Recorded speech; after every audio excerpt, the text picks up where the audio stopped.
14. कमरेवर तीळ. उजव्या बाजूला तीळ असलेल्या व्यक्तीला अचानक संपत्ती मिळण्याची शक्यता असते. डाव्या बाजूला तीळ असल्यास संघर्ष आणि मेहनतीशिवाय यश मिळत नाही. कमरेच्या मध्यभागी तीळ असलेली व्यक्ती शिस्तप्रिय आणि कुटुंबवत्सल असते. 15. पाठीवर तीळ. पाठीवर तीळ असलेली व्यक्ती उच्च शिक्षित आणि हुशार असते. उजव्या बाजूला तीळ असल्यास ती व्यक्ती विश्वासार्ह आणि जबाबदारीने वागणारी असते. डाव्या बाजूला तीळ असल्यास व्यक्ती हट्टी आणि स्वतःच्या मतावर ठाम राहणारी असते.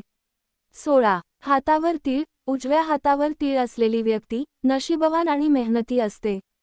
डाव्या हातावर तीळ असल्यास आर्थिक संकटांचा सामना करावा लागू शकतो. दोन्ही हातांवर तीळ असल्यास व्यक्ती कलेच्या क्षेत्रात यशस्वी होऊ शकते. 17. मनगटावर तीळ. मनगटावर तीळ असलेल्या व्यक्तीला क्रिएटिव्ह आणि आर्टिस्टिक क्षेत्रात यश मिळते. उजव्या मनगटावर तीळ असल्यास व्यक्ती हुशार आणि व्यावहारिक असते.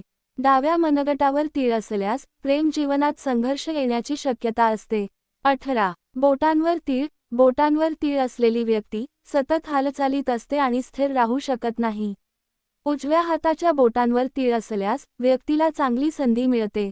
डाव्या हाताच्या बोटांवर तीळ असल्यास व्यक्ती सतत निर्णय घेताना गोंधळलेली असते. 19. नखे आणि पंजावर तीळ. नखांवर तीळ असलेली व्यक्ती खूप आत्मकेंद्रित असते.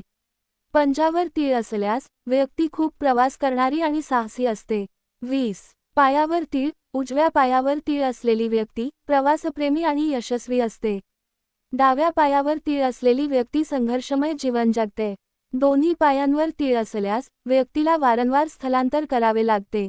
21. टाचांवर तीळ. टाचांवर तीळ असलेल्या व्यक्तीला आयुष्यात खूप संघर्ष करावा लागतो. त्यांना त्यांच्या कुटुंबाकडून फारसा पाठिंबा मात्र मेहनतीमुळे त्यांना यश मिळते.